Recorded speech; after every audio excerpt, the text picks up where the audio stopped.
নমস্কার, আমি সুধাংশু সরকার। আমার ডাকনাম কল্যাণ। ছাত্ররা আমাকে কল্যাণ দা বলে ডাকে। আমার বাড়ি হচ্ছে মাস্টারপাড়া, তার সংক্ষিপ্ত রূপ হচ্ছে এমপি। তাই আমার চ্যানেলের নাম কল্যাণ দা এমপি। তো আপনারা আমার চ্যানেলটি অবশ্যই প্রথম থেকে শেষ পর্যন্ত দেখবেন এবং ভিডিওটি যদি ভালো লাগে অবশ্যই সাবস্ক্রাইব করে বেল আইকনটি প্রেস করে রাখবেন। আশা করছি আপনাদের ভিডিওটি ভালো লাগবে। চলুন আমরা ভিডিওটা প্রথম থেকে শেষ পর্যন্ত দেখি।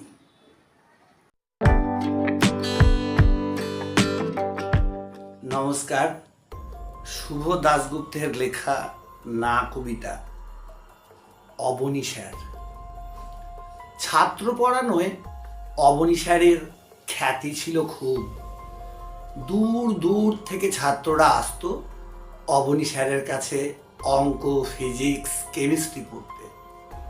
উজ্জ্বল গৌরবর্ণ, দীর্ঘ নাসা, পৌরাণিক যুগের ব্রাহ্মণের মতো দৈব চেহারা ছিল অবনী স্যারের।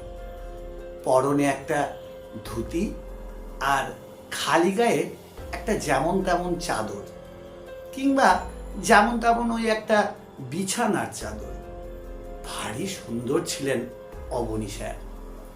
ছাত্ররাও অনেকে উত্তর জীবনে বিপুল কৃতিত্বের নাম অর্জন করেছিল। বাবাও পড়েছেন, ছেলেও পড়েছে। অবনী স্যারের শিক্ষক জীবনের এমনই পরম্পরা ছিল। স্কুলে কলেজে কোনোদিনই চাকরি করার প্রবৃত্তি ছিল না তার। একতলা ভাঙাচোরা বাড়ির বারান্দা আর বেডরুমটাই ছিল ছাত্র গড়ার কারখানা। অবনী স্যারের হাতে পড়ে কত ছাত্র যে জীবনে চলার পথকে সুগম করে তুলতে পেরেছিল তার ইয়ত্তা নেই। একদিন দাদার হাত ধরে গিয়ে ভর্তি হলাম অবনী স্যারের ভাঙা ঘরের ক্লাসে। আমাকে দেখি বললেন, বাহ, তুই তো বেশ লম্বা রে। লম্বা লোকেরা বুদ্ধিমান হয়, বেটেরাও হয়, তবে বেটেদের গাঁটে গাঁটে বদ বুদ্ধি, বুঝলি? বলি হো করে হেসে উঠলেন খালি গায়ের ধুতি পরা অবনী স্যার।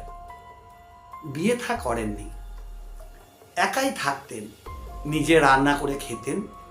পাণ্ডিত্যের জন্য তার খ্যাতি ছিল, কিন্তু খ্যাতি অখ্যাতির কোনো তোয়াক্কা কোনোদিনই করতেন না। বলতেন যার যা কাজ সেটা ঠিক মতো করাটাই ধর্ম। গাছের কাজ ছায়া দেওয়া, ফুল দেওয়া, ফল দেওয়া। মৌমাছির কাজ মধু জমানো। আর আমার কাজ ছাত্রগুলোকে মানুষ করে তোলা। ফিজিক্স আর অঙ্কর ফাঁক ফোঁকরে অবনী স্যার কত গল্প বলতেন দেশ বিদেশের বড় বড় মনীষীদের কথা, তাদের জীবনের নানা ওঠাপড়ার গল্প। শোনাতেন উদাত্ত কণ্ঠে রবীন্দ্রনাথের কবিতা, কখনো বা মাইকেলের অমিত্রাক্ষরে গাঁথা অপূর্ব কাব্য। কখনো শোনাতেন অতুল প্রসাদের মরমী গান। লেখাপড়ার হাত ধরে চলতে চলতে আমাদের বোধ আর মননে অবনী স্যার এঁকে দিতেন পৃথিবীর আসল চেহারার ছবি। লোভ, পাশবিকতা, শোষণ, দারিদ্র্য সব কিছু নিয়ে এমন অনায়াসে বুঝিয়ে দিতেন কোন ঘটনার কি কারণ। আমরাও মনে মনে রোমাঞ্চিত, আলোড়িত হতাম। অবনী স্যার শোনাতেন রাশিয়ার বিপ্লবের কথা, ক্ষুদিরাম মাস্টারদার কথা, তিতুমিরের গল্প। শোনাতেন তারাশঙ্করের গণদেবতা, কিংবা শরৎচন্দ্রের পথের দাবির গল্প। অবনী স্যারের বহু ছাত্র বিদেশে উচ্চ পদে কাজ করেছেন, করেন। বহু ছাত্র এদেশেই নানা ক্ষেত্রে নামি দামি হয়েছেন। তা নিয়ে অবশ্য অবনী স্যারের কোনো আদিক্ষেতা ছিল না। কখনো বলতেন না, বুঝলে অমুক কত বড় হয়েছে, সে আমারই হাতে গড়া। কখনো বলতেন না। আর ছাত্রদের জন্য তার মনে অদ্ভুত একটা স্নেহ আর গর্ব থাকতো সবসময়ই। আমরা কেউ ডাক্তার হয়েছি, কেউ ইঞ্জিনিয়ার, কেউ বা কর্পোরেট হাউসের বড় চাকুরে, কেউ বা গম্ভীর আমলা, কেউ কেউ আবার পলিটিক্স করে নেতা হয়েছি। যে যাই হয়ে থাকি, বন্ধুদের মধ্যে দেখা সাক্ষাৎ হলেই গল্প গুজবের ফাঁকে অনিবার্যভাবে উঠে আসে অবনী স্যারের কথা। পুরানো সেই সব দিনের কথা মনে পড়লে মনটা খারাপ হয়ে যায়। অবনী স্যারের কথা মনে এলে কেমন যেন একটা অপরাধ বোধ ফিরা দেয়। কর্মব্যস্ত জীবনের ছোটখাটো অবকাশে যখনই ভেবেছি স্যার স্যার আমাদের জন্য কত কি করলেন, আমরা কি করলাম, তখনই মনটা ভারী হয়ে ওঠে। প্রবাসে থাকি, বাংলার জন্য মন কাঁদে। বন্ধু আত্মীয় অনেকের কথাই ঘুরে ফিরে মনে আসে। অবনী স্যারের কথাও খুব খুব মনে পড়ে। পুজোর ছুটিতে বছর 5 বাদে সেবার দেশে ফেরার আয়োজন করলাম। এসি 2 টায়ারে বসে বারবার মনে পড়ছে স্কুলের কথা, বন্ধুদের কথা, আর ভাঙাচোরা সেই অবিন্যস্ত ঘরটার কথা, যেখানে বসে ক্যালকুলাস আর কেমিস্ট্রির ফাঁকে অবনী স্যার বলে যেতেন ইতিহাসের কথা, জীবনের কথা। বাড়ি ঢুকে এতদিন পরে এলে যা হয়, অনেকটা সময় কেটে গেল কুশল প্রশ্নে। তারপর পোশাক পাল্টে পাড়ার মোড়ে গিয়ে হাজির। দেখা হতে লাগলো বন্ধু বান্ধব অনেকের সঙ্গেই। কত পাল্টে গেছে আমাদের এই চেনা শহরটা। নতুন নতুন কত বাড়ি হয়েছে, নতুন নতুন কত মানুষ। রাস্তাঘাটও আর আগের মতো ভাঙাচোরা নেই, জীর্ণ নেই আর। ফণিদার চায়ের দোকানে গিয়ে দাঁড়াতেই নানা জনের নানা প্রশ্ন। কিরে সন্তু না, কি খবর, কেমন আছিস তুই, কেমন আছিস ওখানে? এখানে যা অবস্থা, ভালোই করেছিস, বাংলার বাইরে চলে গেছিস। ওয়েস্ট বেঙ্গলের 13টা বেজে গেছে বুঝলি। এইসব আপ্যায়ন ইত্যাদির পর পা বাড়ালাম বকুলতলার দিকে। একটা বহু পুরনো শিব মন্দিরের ঠিক পেছনে তেঁতুল গাছের পাশে গঙ্গার ধার ঘেঁষেছিল অবনী স্যারের ভাঙাচোরা একতলা বাড়িটা। পুরনো পাড়ার রূপবদল দেখেছিলাম। মোড় ঘুরতেই অবাক, এ কি তেঁতুল গাছটা নেই তো। মন্দিরের পিছনে পা চালিয়ে গিয়ে দাঁড়াতে বুকটা হু হু করে উঠল। স্যারের বাড়িটা উদাও, নেই সেখানে। 4তলা ফ্ল্যাট বাড়ি, ব্যালকনি থেকে ঝুলছে শাড়ি, বেড কভার। পাশে ওই রকম আরেকটা বাড়ি। নদীর পাড় ঘেঁষে নতুন রাস্তা হয়েছে। স্যারের বাড়িটা যেন মানচিত্র থেকে কেউ যেন ইরেজার দিয়ে মুছে দিয়েছে, অন্যরকম সব ছবি এঁকেছে। মনটা ভীষণ ভারাক্রান্ত হয়ে গেল। গঙ্গার পাড় ঘেঁষে নতুন রাস্তা, সেখানে গিয়ে দাঁড়ালাম একা। মনের ভেতরে নানা প্রশ্নের ঝড়। কোথায় গেলেন আমাদের অবনী স্যার? কি হলো তার সেই ভাঙাচোরা বাড়িটার, যা আমাদের কাছে মন্দির আর মসজিদের চেয়েও বড়?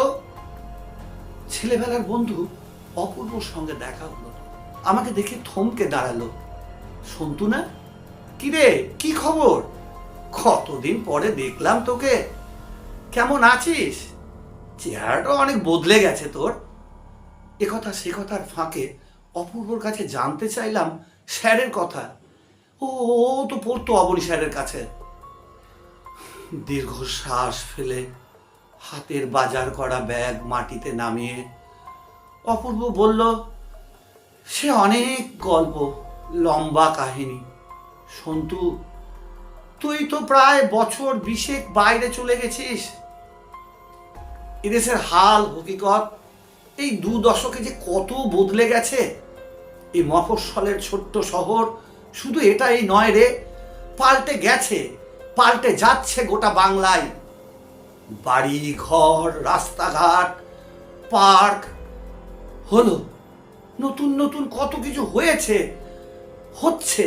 হয়তো হয়তো এমনটাই হবার কথা ছিল, আমরা বুঝিনি রে, বুঝতে পারিনি। প্রমোটারের থাবায় শুধু কলকাতায় নয় রে, এখন এখন সারা বাংলাটাই আটকে পড়েছে।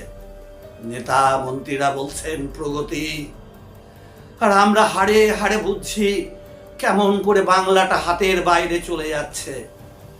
আমরা আমরা আর কোথাও নেই রে সন্তু, না বাণিজ্যে, না ব্যবসায়, না চাকরিতে, না উৎসবে, না আয়োজনে। যাদের যাদের টাকা আছে অঢেল, তারা কেমন করে অনায়াসে সাম্রাজ্য গড়ে তুলেছে বুকের উপর দিয়ে। এখানে এখানে বসবাস করলে বুঝতে পারতিস সন্তু। স্যারের বাড়িটা তো জানিস, দারুণ একটা জায়গায় ছিল, ওই গঙ্গার পাঁকের পাড়ে, চারিদিক খোলা, এমন একটা জমি, লোভনীয় জমি। লোভ তো হবেই। এক সময় শুরু হলো স্যারের জমিটা কিনে নেবার জন্য চাপাচাপি।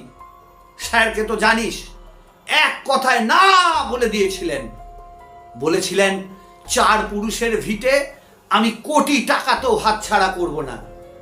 আর টাকা টাকা নিয়ে কি করব আমি? একা মানুষ, সপাক আহার করি। পড়াশোনা ছাড়া আর কোনো টান নেই আমার জীবনে। কি হবে বাড়ি বেচে? আর তাছাড়া যাবই বা কোথায়?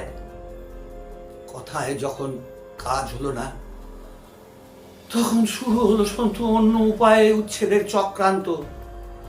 দিনের পর দিন কি দুঃসহ যন্ত্রণা যে স্যারের ওপর চাপিয়ে দেওয়া হলো, আমরা নিরুপায় চোখে দেখেছি সন্তু। রাজনীতির বড় বড় দাদারা, যাদের আশ্রয়ে আর প্রশ্রয়ে প্রমোটার চক্রের জন্ম বিকাশ, তারাও লেগে পড়ল স্যারের পেছনে। বৃদ্ধ হয়ে পড়েছিলেন সে সময় চোখটাও গেছিল খারাপ হয়ে। খুব একটা ছাত্র পড়াতেও পারতেন না। শরীরটাও ভেঙে পড়েছিল। একদিন আমাকে ডেকেছিল জানিস, বলেছিলেন আমি কি তোমাদের জন্য কিচ্ছু করিনি? আমাকে উচ্ছেদ করে তাড়িয়ে দিতে চাইছে একদল অর্থলোভী পিশাচ। আর তোমরা আমার ছাত্ররা কি পারো না একটু রুখে দাঁড়াতে? স্যার বলছিলেন আর কাঁদছিলেন জানিস সন্তু। আমরা সত্যিই পারিনি রে। ছাপোষা কেরানি সাধারণ মানুষ আমরা। এই বিরাট পাপ চক্রের বিরুদ্ধে কিচ্ছু প্রতিরোধ করা আমাদের সাহসে কুলোয়নি। আর তাছাড়া তোর কাছে স্বীকার করতে বাধা নেই সন্তু, আমরাও আসলে নিজের জীবনযাপনের সমস্যা নিয়ে এতই জেরবার হয়ে থেকেছি। চারপাশে ছাঁটাই, লে অফ, লক আউট, ভিআরএস, জিনিসপত্রের আকাশ ছোঁয়া দাম, অসুস্থতায়, বিপন্নতায়, দিশেহারা, হেল্পলেস অবস্থা। আমরাও স্যারের ব্যাপারটায় ঢুকতে চাইনি।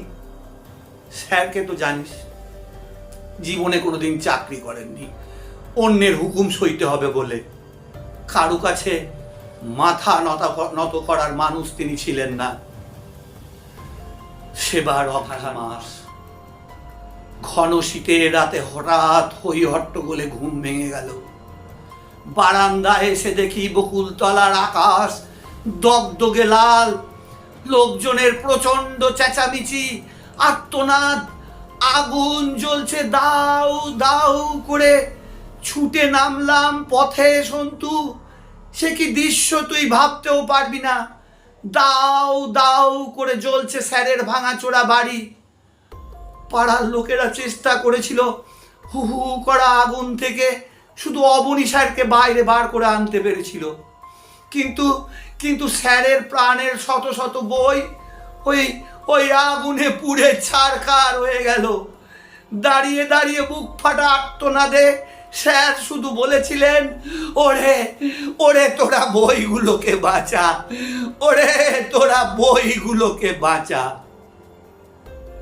রাগে ক্ষোভে দুঃখে আমার হাত পা অবশ হয়ে আসতে লাগলো। বললাম, অপূর্ব, অপূর্ব, চুপ কর, চুপ কর। হিরোশিমায় যেদিন বোমা পড়েছিল সেদিনটার গল্প আমাদের স্যার বলতেন।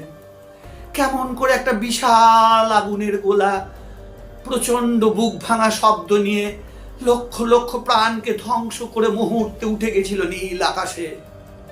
স্যার বলতেন আর দেখতাম ক্ষোভে কষ্টে স্যারের চোখ ছল ছল করে উঠত। ভাবতেও পারছি না নিজের চোখের সামনে এমন এক হিরোশিমা তিনি কি করে দেখলেন, কি করে সহ্য করলেন। চোখ ভরে জল এলো আমার। অপূর্ব বলল, সন্তু, স্যার এখনো বেঁচে আছেন, যাবি স্যারের কাছে? আমি কেঁদে ফেললাম, না, পারবো না। আমরা কিরকম মানুষ অপূর্ব? স্যারের কাছে রসদ নিয়ে বড় হলাম, বড় চাকরি করলাম, বউ বাচ্চা নিয়ে সুখে রইলাম, স্যারকে ফিরিয়ে দিলাম কি? চল সন্তু, দেশে যখন এসেছি স্যারের সামনে গিয়ে একবার দাঁড়াই। সন্ধেবেলা স্কুলে গেলাম, ছেলেবেলার স্কুল, এখন অনেক বড় হয়েছে। দারোয়ানের ঘরের পেছনে একটা টালির ঘর, যেখানে আগে থাকতো ঘুঁটে কয়লা। সেই অন্ধকার স্যাঁতসেঁতে ঘরে বিছানার উপর একটা মানুষ, শীর্ণ পোড়া কয়লার মতন ফ্যাকাশে, বসে আছেন আমাদের অবনী স্যার। স্যার বলে কেঁদে পড়লাম তার পায়ে। স্যারের কোনো প্রতিক্রিয়া হলো না। অপূর্ব আমায় ধরে তুলল। শোন সন্তু, স্যার বেঁচে আছেন, কিন্তু কোনো বোধ শক্তি আর নেই রে স্যারের। বুক আমার ভেঙে যাচ্ছে, সমস্ত চেতনা জুড়ে কান্না নামছে। নিজের ওপর ধিক্কারে, গ্লানিতে, রাগে, বিরক্তিতে চুরমার হয়ে যাচ্ছে হৃদয়। স্কুলের দারোয়ান রাম সিংই স্যারকে এনে রেখেছিল, জায়গা দিয়েছিল। আমায় চিনতে পেরে বলল, দাদা, দুঃখ করো না, যার যা কপালে। চুপ করে যাওয়ার আগে মাস্টারমশাই বলতেন, যার যা কাজ সেটা করে যাওয়াটাই ধর্ম। আমার কাজ ছাত্র গড়ে তোলা, সেটাই করি, আমি ধর্ম পালন করি। এই যে দাদা, তুমি অত দূর থেকে মাস্টারমশাইকে দেখতে এলে, এ তো তোমার ধর্ম, মন খারাপ করো না। অনিমেষ চোখে, শূন্য দৃষ্টি, স্যার তাকিয়ে আছেন। মনে হলো তিনি বলছেন, বুঝলি, নিজের কর্তব্য করে যাওয়াটাই জীবন। এই যে আমি তোদেরকে এত কিছু বলি, এত কিছু শেখাই, তোরাও বড় হয়ে অন্যকে শেখাবি, অন্যকে বড় করে তুলবি, এই তো মানুষের কাজ। স্যার বলে যাচ্ছেন, আর কষা আঘাতের মতো এক একটা বাক্য এসে পড়ছে আমার শরীরে। স্যারের গাওয়া গান মনে পড়ছে, আরো আরো, এমনি করে আরো, এমনি করে আরো, আমায় এমনি করে আরো। নমস্কার।